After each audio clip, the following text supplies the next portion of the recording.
It's a truism that in war, governments and armies don't like to give out casualty figures. The numbers might boost the morale of the enemy or sap the will of your own side.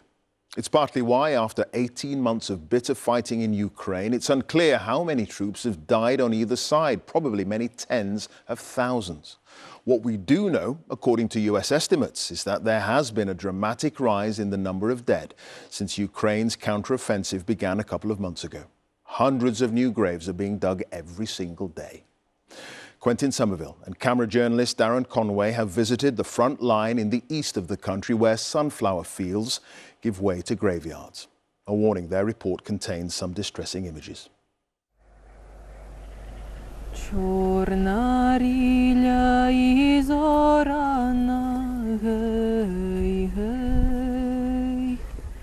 The lament for the fallen grows louder with each passing day of war. The song is of battles gone by, but resonates again far and wide in every corner of Ukraine, where a new generation is learning the pain of grief and sacrifice. Maria's come here to pay her respects and pray for a relative missing in action. It's the second summer of war and its toll hangs heavy here.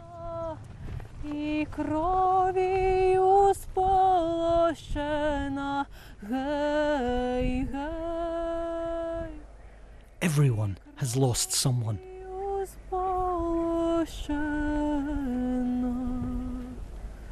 For Oksana, it's her husband she mourns.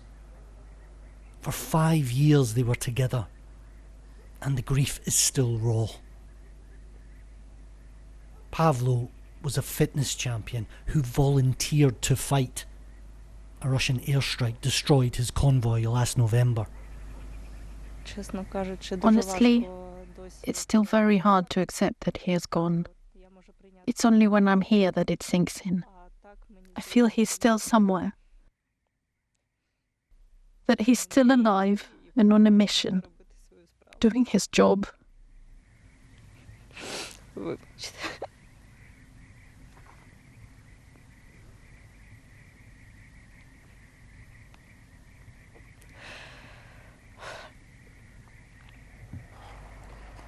At cemeteries all across Ukraine, the military dead just keep coming. Here in Lviv, near the border with Poland, very far from the fighting on the Eastern Front, the fresh graves of soldiers number in their hundreds. There are so many, in fact, at this cemetery that up the hill here, they're clearing the way of the fallen from previous wars to make room for those lost in this conflict. The discarded blood-stained blankets, tourniquets and dressings from lives that couldn't be saved. But at this town mortuary, it's Margot's job to make sure their sacrifice and their names are remembered.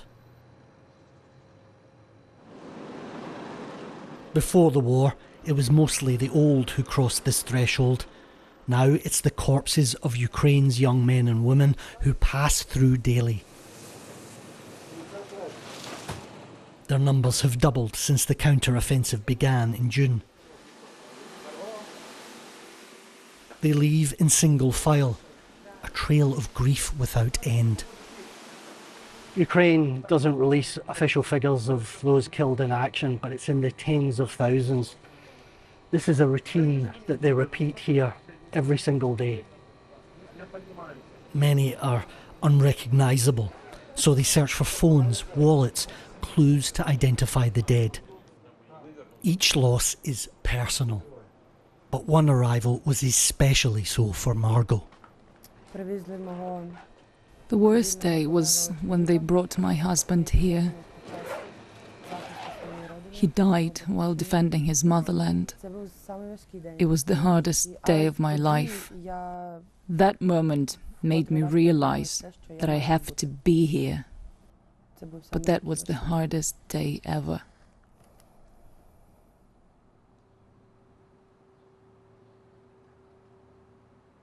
This is only one day's worth of losses from one small part of this war's long front.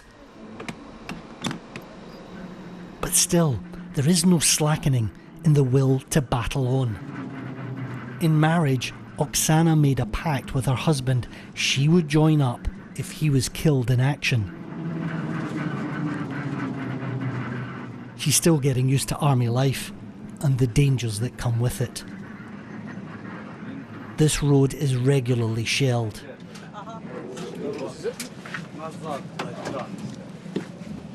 Here outside Bakhmut, they head out and immediately take cover in nearby woods.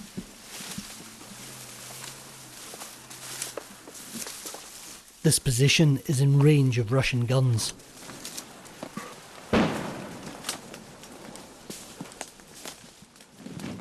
Like thousands of other Ukrainians, Oksana had very little time to mourn.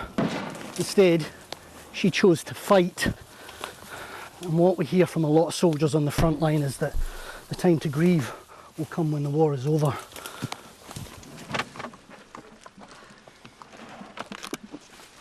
Хабіб авіатору, перевірка зв'язку.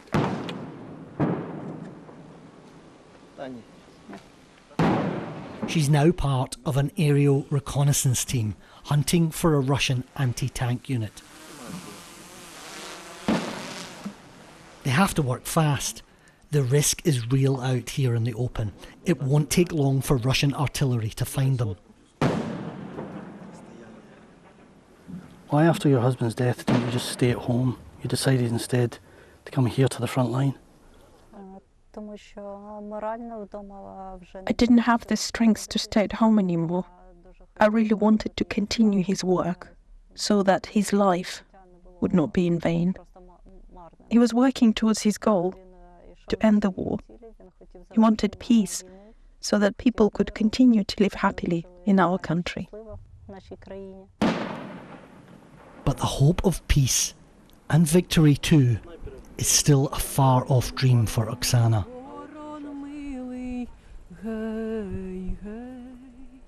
She and Margot will do their part to serve the memory of the fallen and to keep their country free.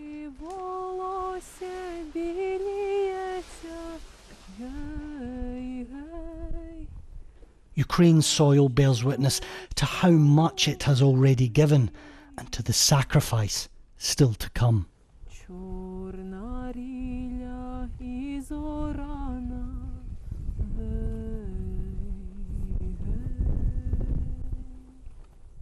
Quentin Somerville, BBC News, Eastern Ukraine.